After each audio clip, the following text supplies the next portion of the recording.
अशी नवनवीन कीर्तने व प्रवचने ऐकण्यासाठी आमच्या चॅनलला लाईक, शेअर व सबस्क्राईब करा. हरे कृष्ण कृष्ण कृष्ण हरे हरे.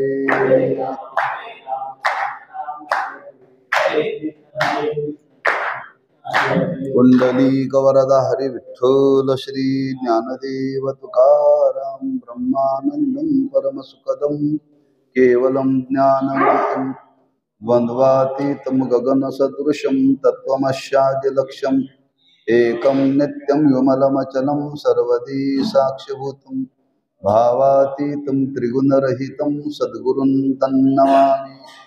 विनायकं गुरुं नौमि साखरे नाम विश्रुतं.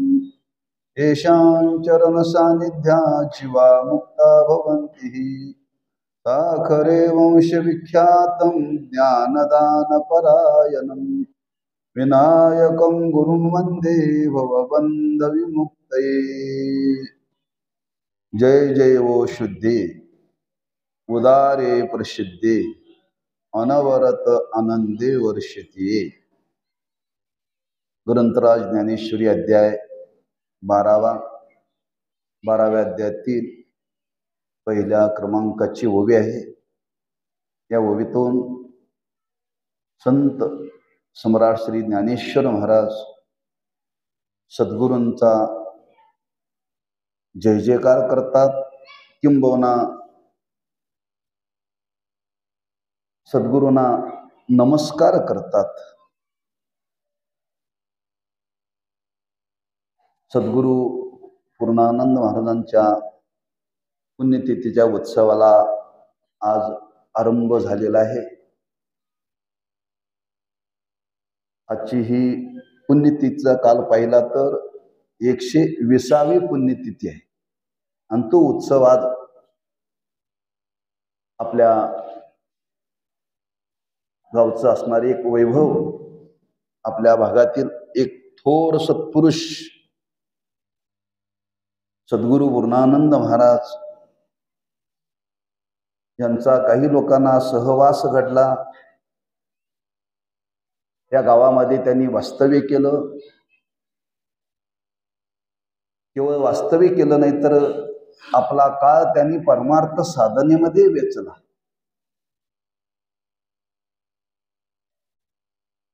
नुसता साधनेमध्ये वेचला नाही, जे जे त्यांच्या संगतीमध्ये सहवासामध्ये आले त्यांच्या जीवनाला पावित्र्य प्राप्त करून दिलं.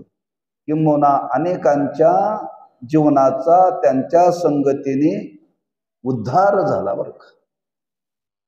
असं ज्यांचं जीवन होतं असे सत्पुरुष क्वचित एखाद्या गावामध्ये जन्माला येतात बरं का.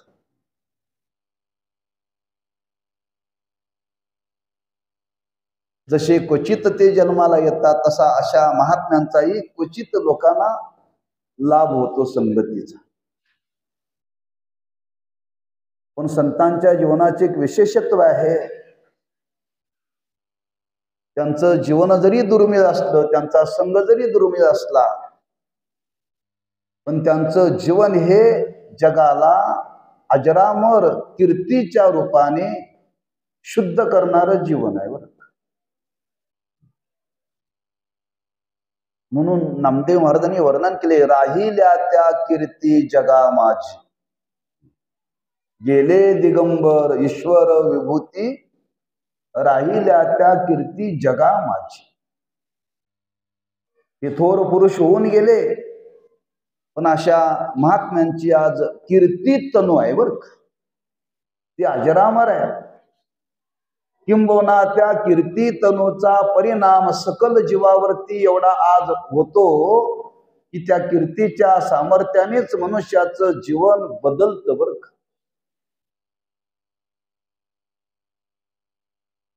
आणि असे महापुरुष आपल्या गावामध्ये होऊन गेले. तेव्हा त्या महात्म्यांनी केलेली साधना, त्यांनी केलेले काही समाजावरती उपकार, तेव्हा त्यांचं स्मरण करणं सर्वांचं कर्तव्य आहे.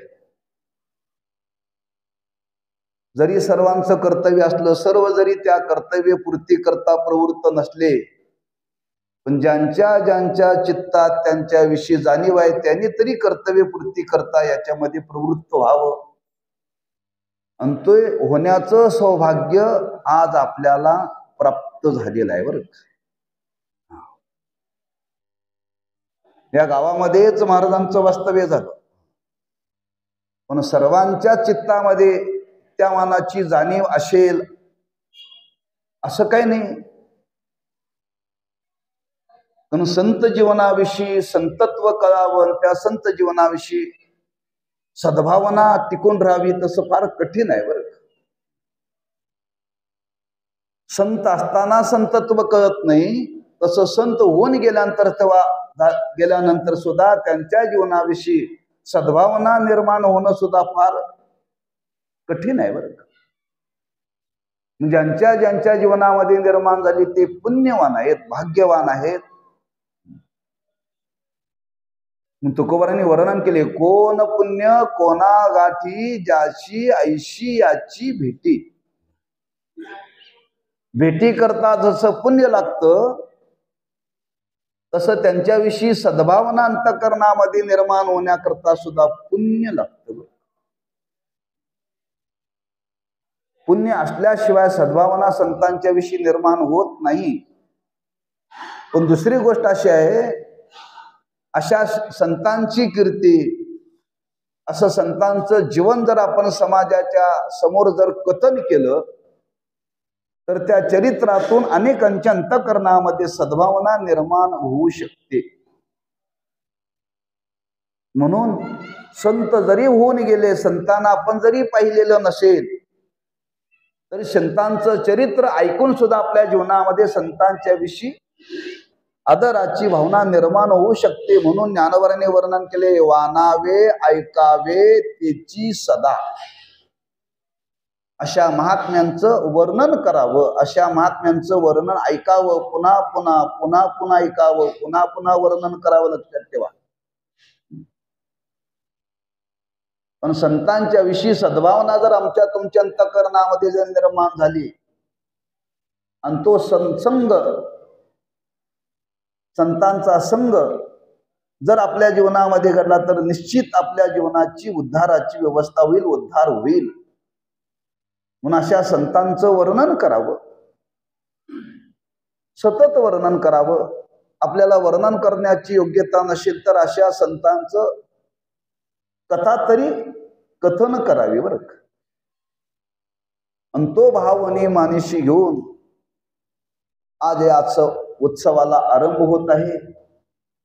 तेव्हा त्यांच्या पुण्यस्मरणाच्या निमित्ताने 7 दिवस आपल्या इथं ज्ञान यज्ञ, नाम यज्ञ, अनेक प्रकारचे यज्ञ याच्यामध्ये घडणार आहे. द्रव्य यज्ञ घडणार आहे बरं का. एका महात्म्यांच्या पुण्यस्मरणामध्ये अनेक यज्ञ घडतात बरं का, लक्षात ठेवा. स्वाध्याय यज्ञ घडणार आहे, वाचिक तप घडणार आहे, मानसिक तप घडणार आहे, शारीरिक तप घडणार आहे. म्हणून एक ही संधी आहे. तुकोबारांनी वर्णन केले, तुका म्हणे संधी अधिक वैष्णवांची मांदी, देव सारावे परते संत पूजावे आरती. फार मोठी संधी आहे. या पुण्यकालामध्ये आपल्याला 8 दिवस मध्ये फार मोठी संधी प्राप्त होत आहे. त्या संधीचा आपण सर्वांनी लाभ घेतला पाहिजे. म्हणून त्या संतांच्या पुण्यस्मरणाच्या निमित्ताने आजचा हा प्रथम दिवसाच्या सेवेच्या प्रवचनाचा योग आपल्या वाट्याला पूर्व पुण्याईने प्राप्त झालेला आहे. तेव्हा अशा महात्म्यांचं वर्णन आपण करावं, पण वर्णन करण्याकरता आपल्याकडे अधिकार नाहीये, आपली योग्यता नाहीये. आपण अधिकाराने पाहिलं तर दरिद्री आहोत, अधिकाराने पाहिलं तर दरिद्री आहोत बरं का. मग काय करावं, ज्यावेळी दारिद्र्य असतं त्यावेळी माणसं कोणाचं तरी उष्ण आणतात आणि व्यवहार करतात बरं. दारिद्र्यामध्ये उष्ण आणून व्यवहार करतात. तसं आपल्याकडे परमार्थाच्या दृष्टीने त्यांचं वर्णन करण्याकरता अधिकार नाही, दारिद्र्य आहे, पण त्यांचेच शब्द घेऊन त्यांचंच वर्णन करायचं एवढं आपल्याला जीवनामध्ये करता येत. म्हणून त्या संतांचंच वर्णन करण्याकरता संतांच्याच वाणीतून जे शब्द बाहेर पडले त्याच शब्दातून ते वर्णन करायचं आहे. त्या वर्णन करण्याने एक आपल्या वाणीला पावित्र्य प्राप्त होतं, परिसराला पावित्र्य प्राप्त होतं. लक्षात ठेवा, नवे नवे अशा संतांचं वर्णन करणं म्हणजेच एक जीवनातलं मंगल आहे. मंगल, जसं देवाचं वर्णन करणं मंगल आहे, तसं संतांचं वर्णन करणं सुद्धा मंगल आहे बरं. म्हणून आपल्या परंपरेमध्ये, वैदिक परंपरेमध्ये, आपल्या संप्रदायामध्ये विधी आहे की उत्सवाचा आरंभ करत असताना एक सद्गुरूंना वा भगवंताला मंगल करावं. मंगल करावं या शब्दाचा अर्थ त्यांचं जीवन मंगल स्वरूपच आहे. त्यांच्या जीवनाचं वर्णन करण्यानेच मांगल्य प्राप्त होतं. लक्षात ठेवा, मांगल्य प्राप्त होतं.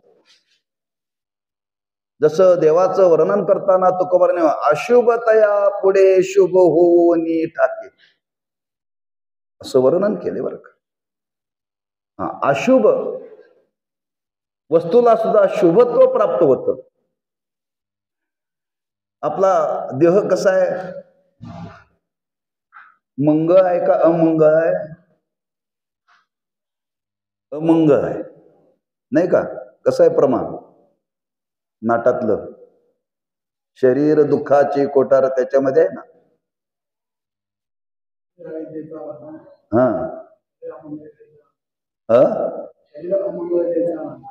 शरीर अमंगळतेचा रांधा. हे शरीर अमंगळ आहे बरं का.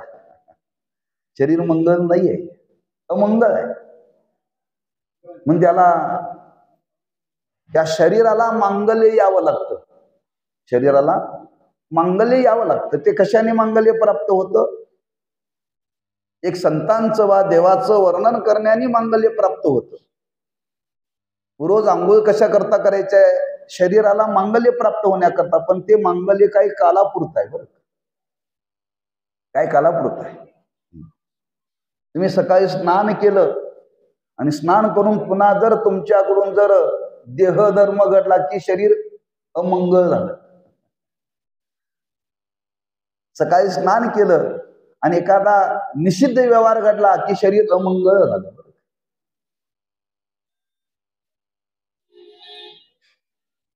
कारण एवढा त्याचा बारकावा सांगितलेला आहे.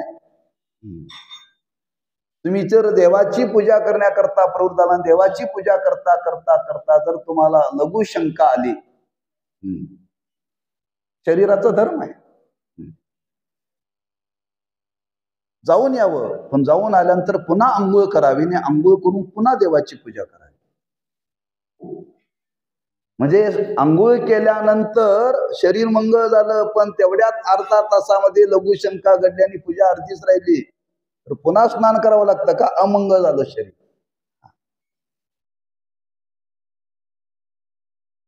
पण संतांच्या वर्णन करण्याने त्या शरीराला कायमचं मांगल्य प्राप्त होतं बरं का. कायमचं मांगल्य प्राप्त होतं. पण तुकोबांनी वर्णन केले त्यांचं जीवनच तसं आहे. पवित्र तो देह वाणी पुण्यवंत जो वदे अच्युत सर्व काळ तयाच्या चिंतने तरतील दोषी जळतील राशी पातकांच्या निरामने ज्यांच्या नामे करिता घोष ना तळती दोष काही काळाचे. एवढं मांगल्य प्राप्त होतं बरं का. एवढं मंगल त्या संतांचं जीवन आहे. तुम्ही पहा, चरित्र आपल्याला माहिती आहे. शरीरातला प्राण गेल्यानंतर शरीर काय होतं? अमंगळ होतं. त्याला प्रेत म्हणतात. प्राण गेल्यानंतर त्या शरीराला जर स्पर्श केला तर स्नान करावं लागतंय. पूर्ण स्नान करावं लागतं बरं का. ज्या शरीरातला प्राण गेला, पंचप्राण निघून गेले, शरीर अमंगळ झालं, त्याला स्पर्श केला तर पूर्ण कपड्यासहित स्नान करावं लागतं. ज्ञानोबाराय तीर्थयात्रा करीत करीत नेवाशाला आले आणि प्रेताला उठून बसवलं. अमंगळ शरीराला मंगळ केलं बरं. म्हणजे संतांचं किती जीवन मंगल आहे बघा. आम्ही तुम्ही जर प्रेताला स्पर्श केला तर आंघोळ करावे लागते. ज्ञानोबाईंनी त्या प्रेताला उठून बसवलं, स्पर्श केला, ते शरीरच प्रेतच मंगल रूप झालं. एवढं मांगल्य संतांच्या स्वरूपाच्या ठिकाणी बरं का. म्हणून अशा संतांचं पुन्हा पुन्हा वर्णन करावं. जेवढं जीवनामध्ये जास्त करून आपल्याला वर्णन करता तेवढा वर्णन करण्याचा प्रयत्न करावा बरं. वाया व्यर्थ कथा सांडी मार्ग. काहीतरी वटवट काहीतरी बोलण्यापेक्षा येता जाता बसता त्या संतांचं वाणीनं वर्णन करावं, मांगल्य प्राप्त होतं. आणि त्याच नयाने आपल्या वैदिक धर्मामध्ये कार्याचा आरंभ करत असताना त्या परिसराला, त्या स्थळाला मांगल्य प्राप्त होण्याकरता त्या महात्म्यांचं वर्णन करावं असं विधी आहे. आणि तो विधी आपण जीवनामध्ये सांभाळला पाहिजे. का सांभाळला पाहिजे? त्याचे अनेक कारण आहेत. पुढच्या पिढीला ते वळण लागण्याकरता काही विधी जीवनामध्ये पाळावे लागतात. हे ज्येष्ठांनी लक्षात ठेवा बरं. अगदी मराठी ज्याला बाप म्हणून घ्यायचा आहे त्यांनी लक्षात ठेवा. ज्यांना ज्यांना बाप म्हणून घ्यायचा ना त्यांच्यावरती फार मोठी जबाबदारी आहे. आपण नेहमी जबाबदारीनं वागलं पाहिजे, बेजबाबदारीनं वागून चालणार नाही. का समाजाचा स्वभाव वडील जे जे करीती तया नाम धर्म ठेविती एर आचरती सामान्य सकळ. तुम्ही काय बोलता ह्याच्यापेक्षा काय वागता हे बघून पुढची पिढी वागत असते बरं. म्हणून समाजाला वळण लावण्याकरता, आपल्या पुढच्या पिढीला वळण लावण्याकरता काही गोष्टी जबाबदारीने जीवनामध्ये स्वीकारल्या पाहिजे. आपला मुलगा जर लवकर उठावा असं वाटत असेल तर आपण सूर्योदयाच्या आधी उठलं पाहिजे. प्रत्येक गोष्टीचा विचार करा बरं. आपला मुलगा जर चांगला बोलायला शिकायला पाहिजे असेल तर आपण मुलाच्या देखत कमीत कमी चांगलं बोललं पाहिजे. आपला मुलगा निर्व्यसनी होऊ नये असं वाटत असेल तर मुलाच्या देखत तरी व्यसन करू नका, म्हणजे बाजूला करा असा त्याचा अर्थ नाही. तुम्हाला काही संयम पाळता येत नसेल तर काही आड बाजूला जाऊन करावा अशी थोडीशी सवलत दिल्या, पण कोणाच्या देखत करू नका. का त्याचा परिणाम पिढीवरती होतो, मुलांच्या वरती होतो. प्रत्येक गोष्ट पुढच्या पिढीला वळण लागण्याकरता काही गोष्टी जीवनामध्ये करावी लागतात.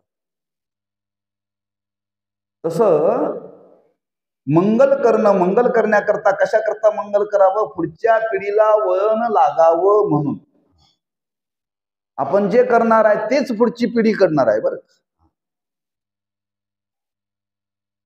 आणि तिसरं वर्णन केले की मंगल का करावं? आपल्यावरती नास्तिकपणाचा आळ येऊ नये म्हणून मंगल करावं.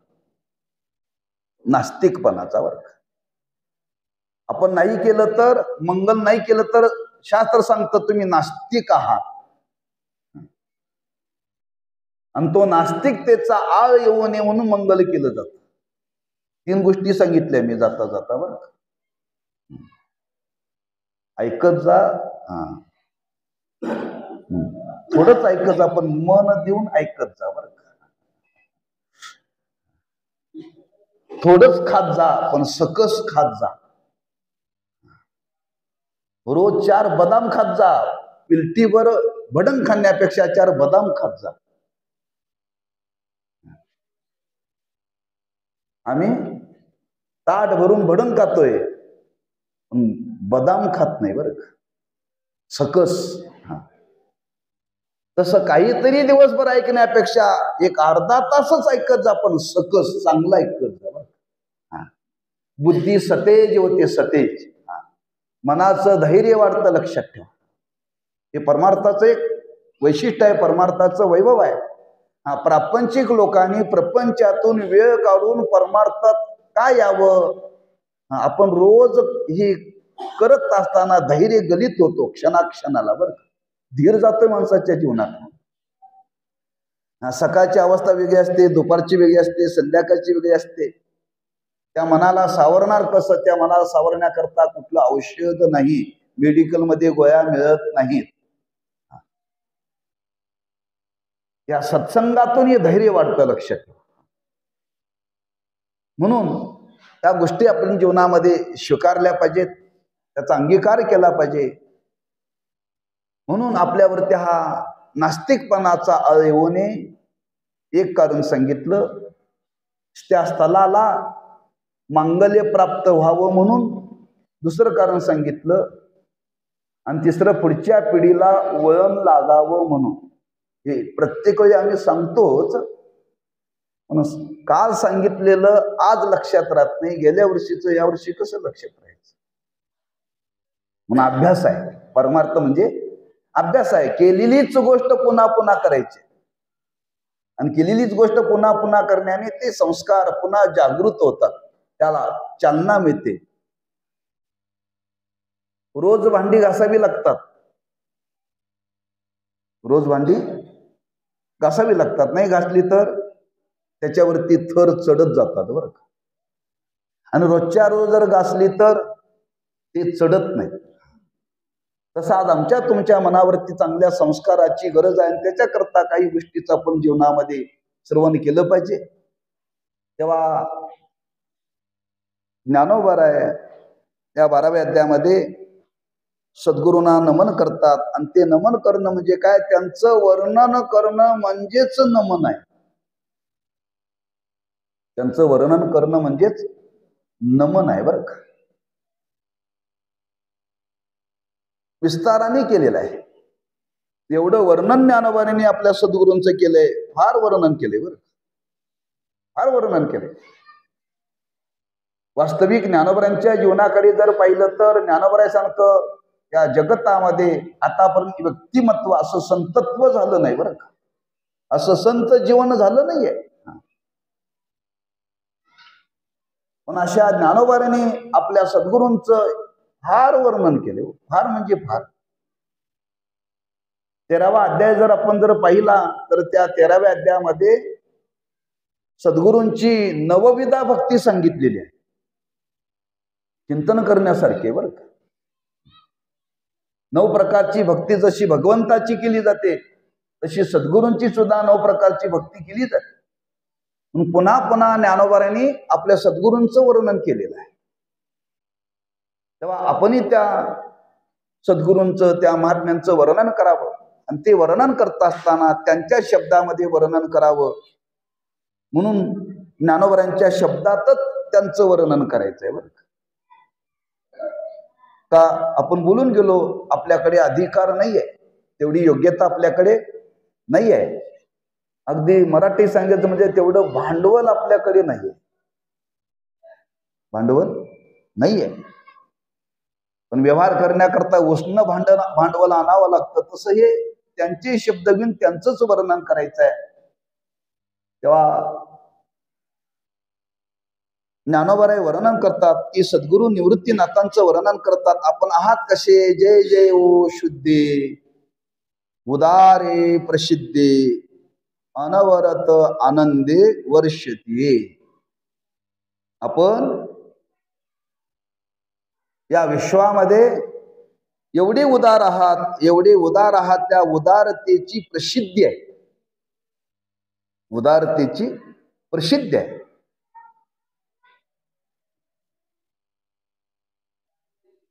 काय असे उदारता आहे त्यांच्या जीवनामध्ये?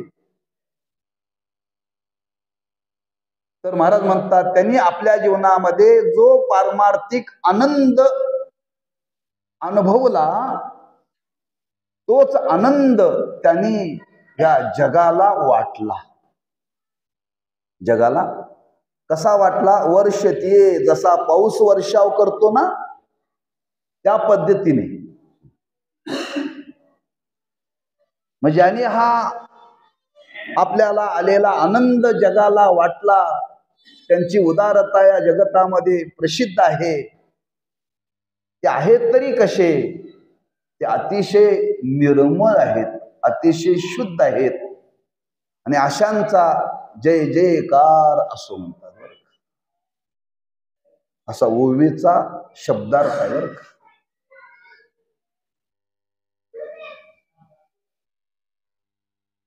की ज्यांचं जीवन शुद्ध या शब्दाचा अर्थ आहे निर्मळ. निर्मळ म्हणजे पवित्र. अनेक पर्यायी शब्दातून ते वर्णन करता येतं. इतकं निर्मळ जीवन आहे, इतकं निर्मळ जीवन आहे. त्या निर्मळ जीवनाला आता कोणाच्या साधनाच्या द्वारे शुद्ध करण्याची गरज नाही. बरं,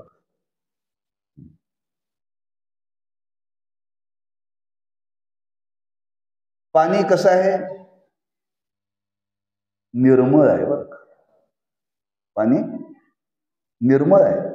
आणि काही गोष्टीचा संबंध आला की पाण्याचा निर्मळपणा जातो. लक्षात ठेवा. पाणी भरलेलं आहे. आपण देवाच्या पूजेला बसलोय, तांब्याच्या भांड्यामध्ये पाणी घेतलेलं आहे. स्नान करून वाहतं पाणी भरलेलं आहे. आणि ते देवाच्या पूजेला ठेवलं. आणि ते पूजेला ठेवल्यानंतर त्या तांब्यामध्ये नखाचा स्पर्श झाला त्या पाण्याला, ते पाणी देवाच्या पूजेला चालत नाही. निर्मळत्व गेलं.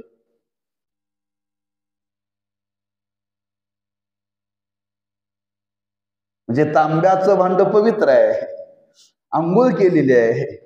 नळाचं सकाळी आलेलं किंवा विहिरीचं, नदीचं पाणी एवढ्या आपण तत्परतेने ते सर्व स्वीकारलेलं आहे. नखाचा स्पर्श झाल्यावर त्या पाण्याचं निर्मळत्व गेलं. हो, निर्मळत्व गेलं. महाराज म्हणतात तसं संतांचं जीवन नाही. बरं, त्यांच्या जीवनाशी कोणाचाही संबंध आला तरी त्यांचं जीवन हे निर्मळच आहे, निर्मळच आहे.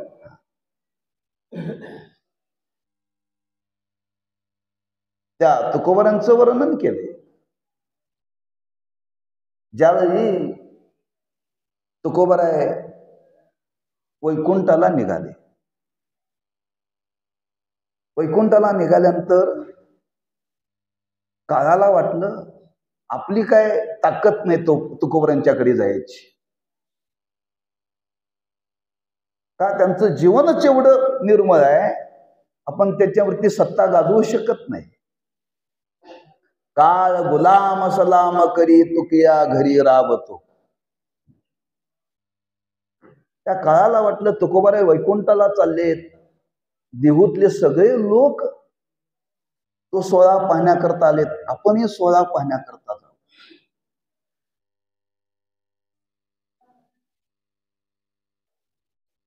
आपल्या गर्दीत तुकोबारांची नजर कुठंतरी आपल्याकडे लागेल म्हणून तो एका आडुशाला उभा राहिला. बरं, आणि आडुशाला उभा राहून तो तुकोबारांचा सोहळा पाहत होता. का कसे तुकोबाराय त्या शरीराने आमच्यावरती मात करून चाललेत. कौतुक वाटलं त्या काळाला. त्या काळाला अहंकार होता, आतापर्यंत सगळ्यांना आम्हीच नेलं. आम्हाला सोडून जातात तरी कसे बघावं म्हणून तो काळ आडुशाला उभं राहून पाहत होता. पाहत होता. साक्षात देव विमान निघून आलेत. आता त्या विमानामध्ये देव बसलेत आणि तुकोबारांना हात देऊन ते वर घेत आहेत. बरं, त्या विमानामध्ये चढण्याकरता तुकोबारांना जागा अपुरी पडली, उंची, हात पोचे ना विमानात चढण्याकरता.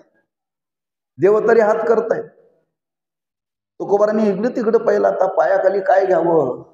इकडं तिकडं पाहता पाहता तुकोबारांची नजर गेली आडोशाला काळ उभा होता. ए काळा इकडे म्हटले. बघतो काय म्हटले, इकडे काय म्हणलं महाराज आज्ञा. काय नाही म्हणले, वाघ खाली म्हणले. वाघ म्हणल्यानंतर वाकला, त्याच्या पाठीवरती पाय ठेवला आणि तुकोबारा विमानात चढले. कशा करता कथा सांगितली.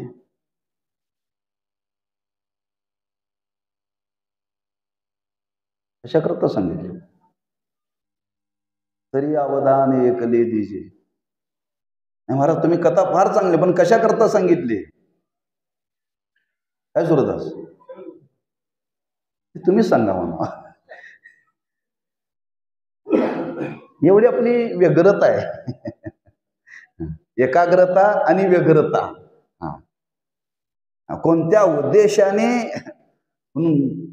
गुरुवरी ब्रह्मलीन गुरुवरी सकरे महाराज सांगायचे, अरे वक्ता जर चाणक, श्रोता जर चाणक असेल तर वक्त्याला फार मोठी पंचायत आहे बरं का.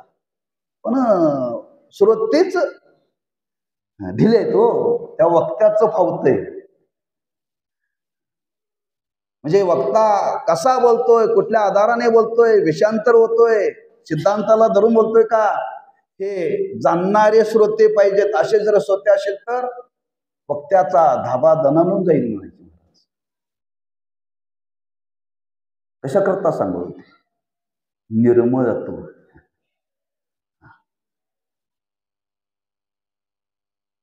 म्हणजे त्यांचं जीवन एवढं निर्मळ आहे, एवढं जीवन निर्मळ आहे, त्यांच्याजवळ काळ जरी आला तरी त्यांच्या जीवनातलं निर्मळत्व गेलं नाही. याच्याकरता मी कथा सांगितली. काळाला त्यांनी बोलून घेतलं, त्याच्या पाठीवरती पाय ठेवला. म्हणजे काळ चांगला आहे का. त्याला स्पर्श करून सुद्धा त्यांच्या जीवनातलं शुद्धत्व गेलं नाही, उलट त्याला शुद्धत्व प्राप्त झालं. तो धन्य मानायला लागला. म्हणून महाराजांनी वर्णन केले, यम धर्म वाट आहे निरंतर जोडून या कर तिष्ठ तसे. अशा महात्म्यांची वाट पाहतो, यांचं दर्शन कधी होईल असा विचार करतो. कोण. यम धर्म निरंतर नित्यकाळ. म्हणे धन्य वेळ भेटती. नळोबारांचं प्रमाण आहे. म्हणजे ज्यांचं जीवन किती निर्मळ आहे. इथं शुद्धता ना निर्मळता सांगतायत की ज्यांच्या जीवनामध्ये जे दोष सांगितलेत आमच्या तुमच्या जीवनामध्ये, त्याला षडविकार म्हणतात. पहिला दोष आहे जन्माला येणं, आणि शेवटचा दोष आहे मरण, आणि मध्ये 4 आहेत बरं का. असे 6 षडविकार म्हणतात. हे षडविकार आहेत. आणि आमच्या तुमच्या जीवनाला हे लागलेले आहेत, लक्षात ठेवा. तो आमचं तुमचं जीवन निर्मळ नाहीये, निर्मळ नाहीये. हा षडही विकारांचा ज्यांच्या जीवनाशी संबंधच नाहीये, असं ज्यांचं जीवन आहे, त्याला म्हणावं शुद्ध, त्याला म्हणावं निर्मळ. असं या विश्वामध्ये कोण आहे. एक परमात्म तत्व आहे. त्याच्या जीवनामध्ये ह्या 6 दोषाचा संबंध नाही. त्याला सच्चिदानंद म्हणतात. सच्चित आनंद, त्याला ब्रह्म म्हणतात. त्याला ब्रह्म म्हणतात. तेच ब्रह्म संत रूपाने प्रकट झालेला आहे बरं का. उघडे परब्रह्म सद्गुरूची मूर्ती, पुरविती आरती शिष्याची. जे ब्रह्म आहे ना, तेच त्यांचं स्वरूप आहे. ब्रह्म शुद्ध आहे, त्याचा संग होत नाही बरं का. संग होत नाही. स्फटिक आहे स्फटिक. स्फटिक तुम्ही कुठेही टाका, तो कशाला चिकटत नाही बरं का. मातीत टाकला तरी मातीचे कण त्याला लागत नाहीत, पाण्यात टाकला तर पाणी त्याला लागत नाही. कुठल्या पदार्थात ठेवला तर पदार्थाचा संबंध आला तरी त्याला कुठला चिकटपणा येत नाही. स्फटिक त्याला शुद्ध म्हणतात. हा स्फटिकासारखं शुद्ध जीवन आहे. स्फटिकासारखं. हा ते कुठे गेले, प्रपंचामध्ये राहिले तरी प्रपंचामध्ये राहून सुद्धा त्यांच्या जीवनाला कधीही अशुद्धता येत नाही. त्यांचं शुद्धच जीवन आहे. त्यांच्या जीवनाला शुद्धता करण्याची गरज नाही. ज्ञानोबरांच्या काळामध्ये अशी परिस्थिती निर्माण झाली, त्या काळातल्या धर्ममातांना वाटलं ही संन्याशाची पोर आहे, त्यांचं जीवन शुद्ध नाहीये. एवढा भ्रम निर्माण झाला त्या संतांच्या विषयी, एवढा भ्रम निर्माण झाला. आणि तो भ्रम निवृत्त करण्याकरता त्यांना कार्य करावं लागलं, रेड्याला बोलवावं लागलं. त्यावेळी त्यांच्या लक्षात आलं आम्ही यांना अशुद्ध समजत होतो.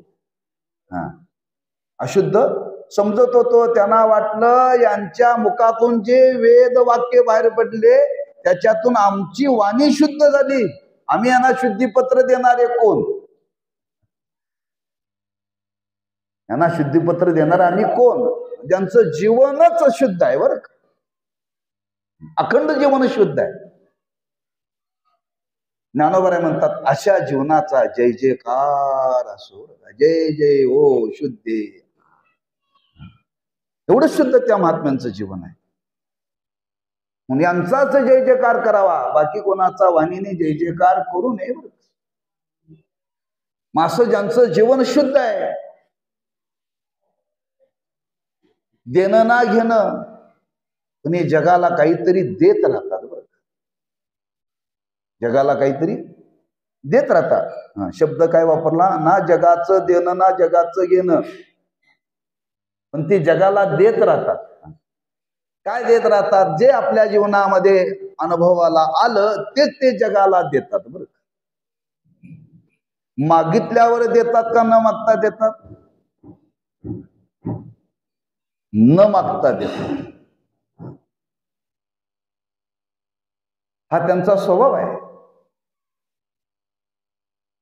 मागावं, विनंती करावं आणि मग द्यावं, याच्यामध्ये उदारता सिद्ध होत नाही. बरं, न मागता अधिकार जाणून द्यावं. एवढं त्यांनी जगाला दिलं, एवढं जगाला दिलं, एवढं जगाला दिलं, त्यांनी कशाचाच विचार केला नाही, अधिकाराचाही विचार केला नाही. बरं का, हे पाहिल्यानंतर महाराज म्हणतात काय तुमची उदारता आहे, तुमच्या उदारतेची प्रसिद्धी आहे. पण काही काही माणसं याच्या उलट कार्य करतात. प्रसिद्धी व्हावी म्हणून देत राहतात, प्रसिद्धी व्हावी म्हणून देत राहतात. यांच्या देण्याचीच प्रसिद्धी आहे. बरं का, जी माणसं काही देत नाहीत पण प्रसिद्धीच्या भावनेनं का विना पण देतात ना, बरं आहे म्हणायचं. पण त्यांचं जीवन असं नाही. बरं का, म्हणून महाराजांनी वर्णन केले, वाऱ्या हाती माप चाले सज्जनाचे, कीर्तिमुख त्यांचे नारायण. वारं हे वाहत राहतं, आणि त्या वारं जसं वाहत राहतं तशी त्या संतांची ही प्रसिद्धी होत राहते. ती करावी लागत नाही, वाऱ्याला बोलवावं लागतं. वारं सगळीकडे जातं. बरं का, सर्व ठिकाणी जात. अशी त्या संतांची उदारता आहे. हा उदार अंतकरणाने संतांनी जगाला दिलं. काय दिलं? आपल्याला आलेला अनुभव, आपल्याला आलेला अनुभव उदार अंतकरणाने जगाला दिला. बरं, उदारे प्रसिद्धी. त्यांच्या उदारतेची एवढी प्रसिद्धी आहे, एवढी प्रसिद्धी आहे, एवढी प्रसिद्धी कोणाचीच नाही. बरं,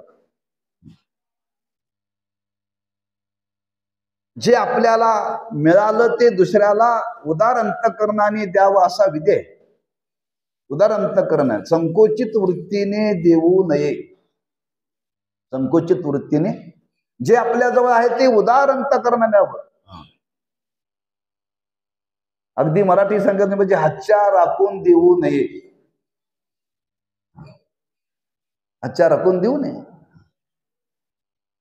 हे संतांच्या बाबतीत घडतं, हे बाकीच्यांच्या बाबतीत घडत नाही बरं का. एखादा गुरु शिष्याला विद्या देतो पण हातच्या राखून देतो. का त्याला माहित आहे हा जर माझ्यापेक्षा जर मोठा झाला तर.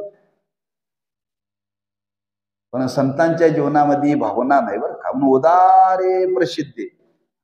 उदार अंतःकरणाने ते जगाला देतात. काय जगाला दिलं महाराज म्हणतात, त्यांनी आनंदाचा वर्षाव केला जगावरती. आनंदाचा वर्षाव. का आनंदाचा वर्षाव केला? त्यांच्याकडे होतं, त्यांच्याकडे आनंद होता म्हणून त्यांनी आनंदाचा वर्षाव केला. त्यांच्याकडे आनंद होता म्हणून त्यांनी जगावरती आनंदाचा वर्षाव केला. पण का केला? आज लोक दुःखी आहे.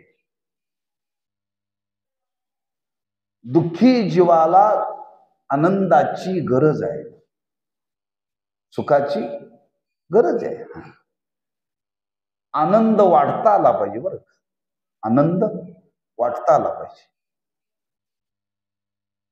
ब्रह्मदीन साखरे महाराज नेहमी सांगायचे,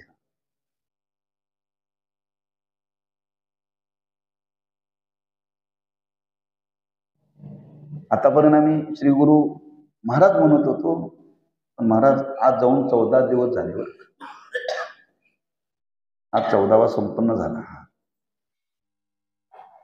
महाराज एक उदाहरण द्यायचे. एक गरीब मुलगा आणि तो आईकडे दिवाळीच्या सणाला फटाके मागत होता. आईने सांगितलं, बाळ आपली परिस्थिती नाहीये, आपली परिस्थिती नाही, मी तुला फटाके देणार कुठून? आपल्याला पोटभर खायला मिळत नाही, फटाके कधी आपण उडवाव्यात? मग काय कर, जी गल्लीतली मुलं फटाके उडवतात ना त्यांच्यामध्ये जा आणि ती फटाके उडवत असताना ती फटाके उडवली की आनंद होतो. त्याला आनंद आला की समजावं हा माझा मित्र आहे, आपणही यात आनंद मानला पाहिजे. त्याच्या आनंदात सामील व्हायला शिक. त्याच्या आनंदामध्ये सामील व्हायला शिक. आपल्याला फटाके उडवायला मिळत नाही, पण एखाद्याने फटाके उडवले नाही, आपणच फटाके उडवले असं समज, अवघड आहे.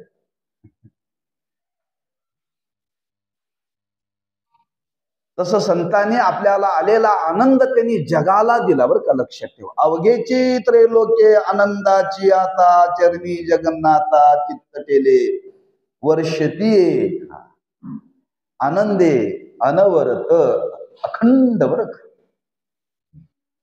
अनवरत म्हणजे अखंड. पाऊस कधी पडतो? पावसाळ्यात. 3 भाग केलेत ना, हिवाळा, पावसाळा आणि उन्हाळा. किती महिन्याचा आहे? 4 महिन्याचा केलाय. 4 महिने पाऊस पडतो, 4 महिने ऊन असतं आणि 4 महिने थंडी असते. 4 महिनेच पाऊस पडतो.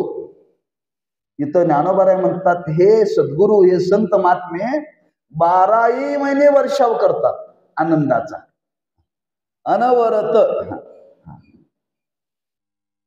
तुम्ही संतांच्याकडे गेला तर आमच्याकडे आनंद कधी? दिवाळीला. शिमग्याला आनंद नाही, शिमग्याला आनंद नाही. पण संतांच्याकडे जर गेला तर शिमग्याला सुद्धा आनंद. हो विठोबाचे राज्यामा नित्य दिवाळी, विष्णुदास नामा जीवे भावे ओवाळे. अखंड दिवाळीच, अखंड आनंदच. 12ही महिने अखंड अनवरत आनंदे वर्षतीये. अखंड आनंदाचा वर्षाव करतात बरं. समाजाला ते आनंद देतात, प्रत्येकाला आनंदी करण्याचा प्रयत्न करतात, प्रत्येकाच्या जीवनातलं दुःख घालवतात. लक्षात ठेवा, असं सामर्थ्य ज्यांच्या जीवनामध्ये आहे, ज्ञानोबा म्हणतात, जय जय हो. अशांचा जय जयकार करावा.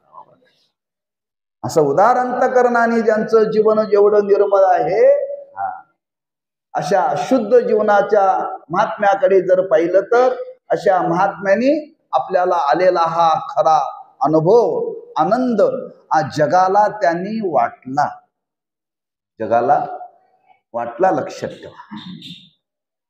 म्हणून संत कधीही या जगाचा निरोप घेताना त्यांना वियोगाचं दुःख नाही बरं. समाजाला वियोगाचं दुःख आहे. ही मंडळी जाताना आनंदानं सांगून गेली हो, आनंदाने सांगून घेते, आम्ही जातो, तुम्ही कृपा असो द्यावी. आपण कथा ऐकता नेहमी. नाथ महाराज त्यांनी देह ठेवला, त्यांची अंत्ययात्रा निघाली, विशीत आली. विशीत आल्यानंतर एक नववधू नांदायला निघाली होती. नववधू नांदायला निघाली होती. त्या मुलीच्या आईला वाटलं पहिल्यांदाच मुलगी माझी नांदायला निघाली आणि या बाबाला मरण यावं, अपशकुन आहे. महाराज उठून बसले, आई तुझी मुलगी नांदायला जाऊ दे, मी नंतर जाते. याला म्हणतात आनंद अखंड. बरं, नांदायला जायचा आनंद पाहिजे तुला ना, आम्ही आघाडी घेतो, तुम्हाला आनंद देतो. असा आनंदाचा वर्षाव या महात्म्याने विश्वावरती केला. बरं, ज्ञानोबा म्हणतात अशा महापुरुषांचा जय जयकार त्यांचं वाणीनं वर्णन करावं, अखंड वर्णन करावं. आणि तो भाव मनी मानशी घेऊन इथं ज्ञानोबा वर्णन करतात. असे हे सद्गुरू, माझे सद्गुरू निवृत्तीनाथ. त्या सद्गुरू निवृत्तीनाथांनी काय जीवनामध्ये जर केलाचं तर हेच माझ्या जीवनामध्ये केलं, हेच त्यांनी त्या जगाला दिलं. अशा सद्गुरूंचं पुन्हा पुन्हा ज्ञानोबा वर्णन करत असताना का आरंभापासून वर्णन करत आले. 12वा अध्याय राहवलं नाही, पुन्हा वर्णन केले, पुन्हा राहवलं नाही, पुढं पुढं वर्णन केले. 13व्या अध्यायात पुन्हा राहवलं नाही, पुन्हा 15व्या अध्यायात वर्णन केले. राहवलं नाही, पुन्हा 16व्या अध्यायात वर्णन केले. राहवलं नाही, पुन्हा 18व्या अध्यायामध्ये वर्णन केले. वर्णन करतच राहिले ज्ञानोबा. असं त्या महात्म्यांचं जीवन आहे. म्हणून इथं ज्ञानोबा वर्णन करतात अशा महापुरुषाचा नेहमी वाणीने जय घोष करावा. जय जय वो शुद्धे उदारे प्रसिद्धे अनवरत आनंदे वर्षती. अशा महात्म्यांचा हा आज उत्सवाला आरंभ होत आहे. तेव्हा अखंड आपल्या जीवनामध्ये त्यांची सेवा घडत राहावी. पण या 7 दिवसामध्ये आपण सर्वांनी काया वाचा मनाने येण्याचा प्रयत्न करा. जेवढं काय अडचणी येतात त्या अडचणीला बाजूला सारून येण्याचा प्रयत्न करा आणि हा आनंद अधिक अधिक आपल्या जीवनामध्ये भोगण्याचा प्रयत्न करा. 12 महिने आपले चाललेलेच आहेत, ते का थांबणार नाहीत. पण महात्म्यांच्या या उत्सवाच्या माध्यमातून काहीतरी आपल्या पदरामध्ये आपण हे ज्ञानदान घडणार आहे, अनेक प्रकारचं दान घडणार आहे. ते आपल्याला जेवढं स्वीकारता तेवढं घेण्याचा प्रयत्न करावा. बरं, कारण देणारे पुष्कळ आहेत पण घेणाऱ्यांची पूर्ती संकुचित आहे. ज्यावेळी साधक आश्रमातून गावाकडे यायचं ठरलं, आता महाराजांची आज्ञा घेण्याकरता वैकुंठवासी तीर्थरूप महाराजांना आम्ही घेऊन गेलो.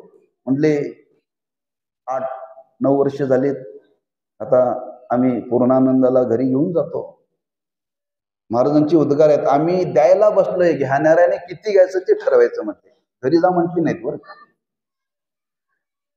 घरी जा म्हटली नाहीत. शेवटचं वाक्य महाराजांचं त्या वर्षातलं, आम्ही द्यायला बसलोय, घेणाऱ्याने किती घ्यायचं ते ठरवायचं, एवढंच बोलले. त्यानंतर महाराज पुन्हा बोललेच नाही. तसं या 8 दिवसामध्ये महाराजांच्या पुण्यस्मरणाच्या निमित्ताने आपण समाजाला काहीतरी देण्याकरता प्रवृत्त झाले. समाजाने घेण्याचा प्रयत्न करावा. तेव्हा झालेली सेवा सद्गुरू महाराजांच्या चरणी समर्पित करायची आहे आणि अशी सद्भावना, अशी सद्बुद्धी आमच्या जीवनामध्ये अखंड राहो हीच त्यांच्या चरणी प्रार्थना करून शिवेला पूर्ण रामदेव कुंडली कवरदारी विठ्ठल श्री ज्ञानदेव यत्र योगेश्वर कृष्ण